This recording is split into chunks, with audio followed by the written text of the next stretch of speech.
밥할머니를 기억해야 돼. 이 전투에서 밥할머니. 뭐냐 그러면 임진왜란이 일어나니까 그러면은 막 여기저기 전투가 일어나면 부녀자들이 밥도 지어다 주고 해야 되잖아. 근데 실제로는 기록이 없어. 그냥 구전되어 오는 거야. 설화로 구전되어서. 동산동 밥할머니, 고양동 밥할머니 그래. 행주대첩에서도 부녀자들을 모아서 의병들을 모아서 돌도 나르고 밥도 해주고 했다는 거야. 그래서 이제 선조 임금이 전쟁이 끝나고 나서 동산동 쪽에다 그 할머니 석상을 만들어줘. 그랬는데 일제 감정기 때 일본 놈들이 조선을 식민 지배하면서 이게 모르는 석상이 있으니까 물어본 거야. 저게 뭐냐 그러니까 그 얘기를 해준 거야. 임진왜란 때 뭐 일본 놈들을 물리치고 했던 그 여성 의병장입니다 하니까 목을 잘라버려. 일본 놈들이. 그 석상에 목을 자르고 다리도 자르고 갖고 석상을 숨겨버려. 그걸 주민들이 찾아내서 여기 여성용곡이 여기에 모셔져 있었어. 꽤 오랫동안. 그랬다가 지금 삼송 개발되고 하면서 거기에다가 지금 모셔놨는데 그런 소소하지만 그런 스토리를 품은 곡에다 이유승, 은혜를 갚은 이유승, 조선의 귀한 두사충, 그 다음에 이 전투와 관련해서 이 고양동 밥할머니가 나오고 밥할머니 공원을 지나서 거쳐서 이제 행주대첩이 있었던 행주산성으로 가자고. 재밌어? 재밌지? 이런 스토리를 알아야 돼. 여기네 바로 공원이. 근데 여기에 동산동의 고양군에 살던 오씨라는 부인이 이 여성령 전투에서 승리한 일본 외놈들이 창릉천에서 진을 치고 있으니까 얘네들을 쫓아내기 위해서 지금 북한산에 하면 노족봉이 있어. 그 볏짚으로 둘러서 저기 굴량미라고 속이고 횟가루를 풀어서 창릉천에 배탈이 나게 하고 행주산성에서 권율 장군이 전투를 할 때 부녀자들 데리고 주먹밥을 지어서 줬다. 이게 이제 설화처럼 전해져 오고 있는데 해주어씨라고 그래. 그 할머니가 해주어씨. 그리고 불광동에서 태어났대. 그리고 이 고양군의 굉장히 부잣집 만석군 집안의 며느리로 갔다고 하는 걸로 봐선 실존했던 인물인 건 맞는 것 같아. 밥할머니 석상인데 아까 얘기했던 것처럼 일제강점기 때 일본 사람들이 머리를 잘라내고 다리까지 잘라내가지고 흙 속에 파묻었던 걸 마을 사람들이 찾아내서 지금 보존하고 있는데 이 머리를 다시 해드리면 그 마을에 꼭 변이 일어난다는 거예요.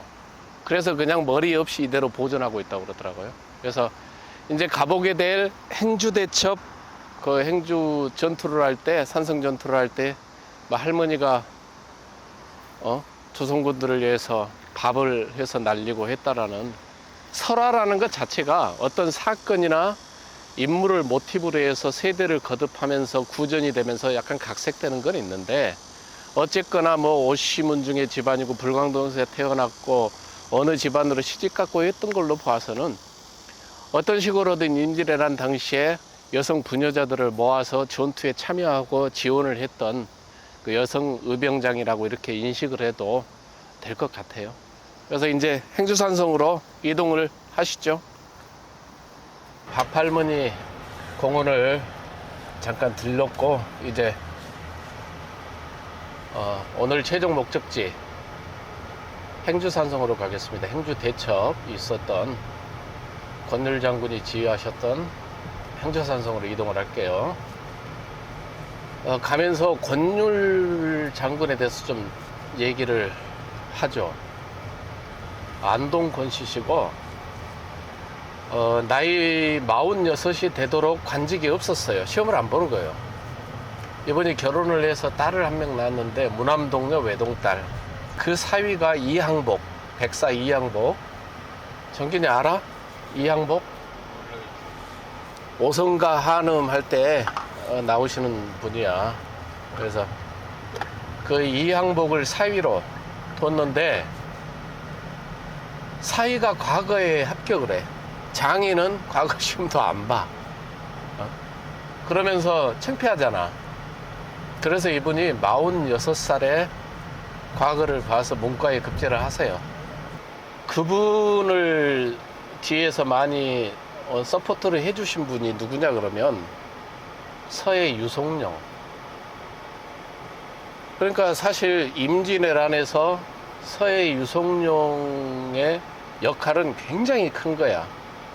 한직으로만 돌던 이순신 장군을 전라자수사로 천거한 것도 유송룡이고, 46세 과계 급제해서 사이보다 늦게 관직에 나간 권율 장군을 뒤에서 서포트해서 뭐 의주 목사로 가게 해주고, 또 의주 목사로 갔다가 전쟁 일어나기 바로 직전에 또 해지게 돼요.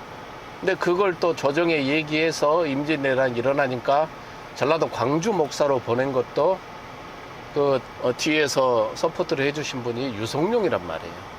그러니까 서해 유송룡은 그 당시 임진왜란 당시 나라를 구한 권율과 이순신의 버팀목이었고, 인재를 발굴한 굉장히 중요한 역할을 하신 분이에요. 따지고 보면 그분이.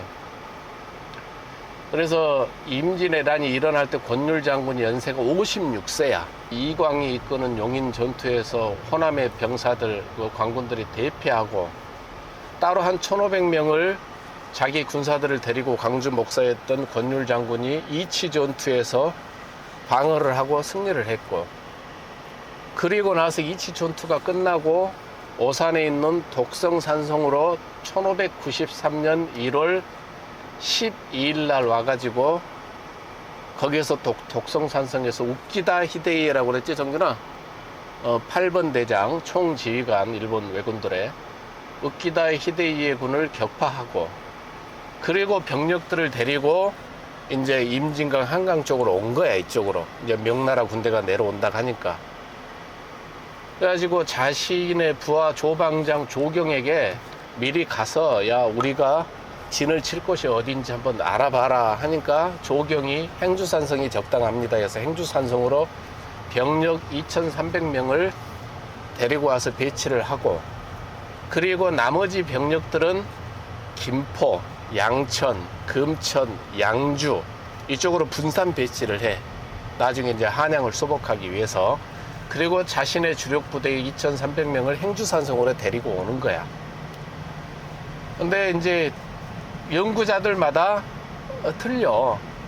권율 장군이 호남에서 이끌고 온 병사가 10,000명이라고 하는 사람도 있고, 한 4-5천 명이 불과하다는 사람도 있고, 내가 봐서는 10,000명까지는 안 되지만 4,000명은 넘는 것 같아. 왜냐 그러면 주력 부대 2,300명이 행주산성으로 왔고, 나머지 한 5군데에다가 병력들을 분산 배치한단 말이야. 그래서 만일의 사태에 대비해서 지원을 하도록 그렇게 계산하면 얼추 한 7,000명, 8,000명은 되지 않을까 싶어.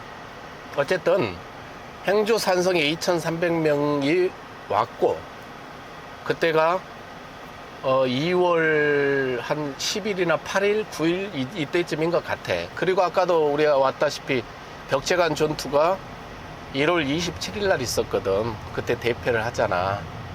그리고 행주산성에 이제 들어와서 2월 12일 날 전투가 벌어지는데, 그때 참여했던 총 병력이 3,000이 채 안 돼요.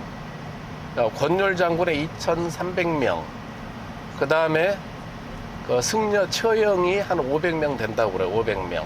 거기다가 김천일 의병장이 호남에서 데리고 와서 강화도에서 지원을 해준 게 한 100여 명 된다고 하니까 한 2,800명 정도 되는 것 같아. 2,800명.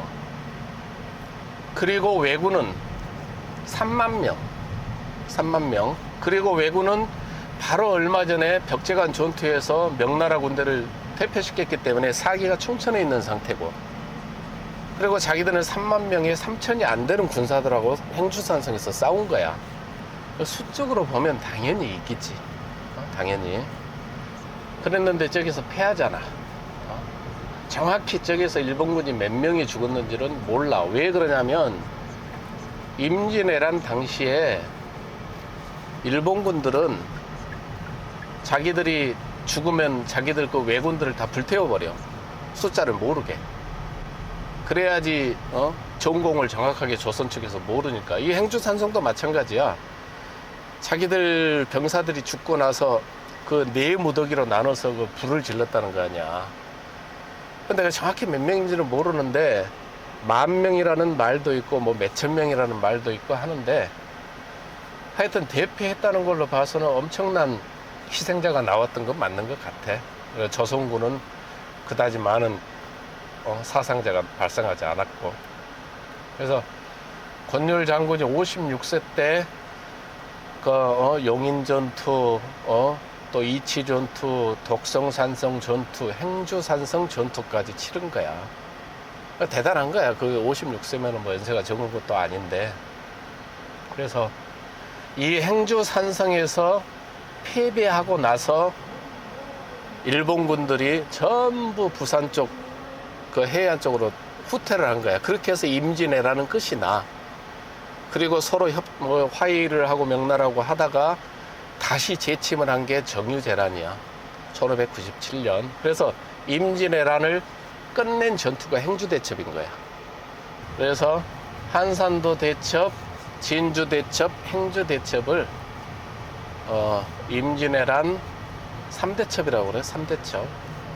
네. 근데 임진왜란 당시 일본군들은 우리랑 틀리게 해석을 해.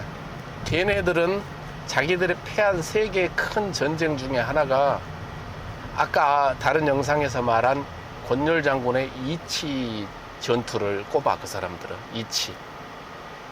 그러니까 사람이 많이 죽은 숫자로 승패를 결과를 판단하는 게 아니고 그 전투가 얼마나 중요했냐를 가지고 일본군들은 3대 전투로 이렇게 꼽는데, 그 중에 하나가 이치 전투야. 굉장히 중요해.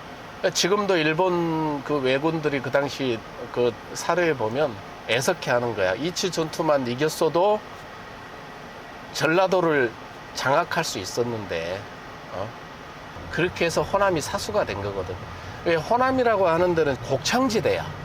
전쟁을 하려면 식량이 있어야 되잖아. 그지? 뭘 먹어야 싸울 거 아니야.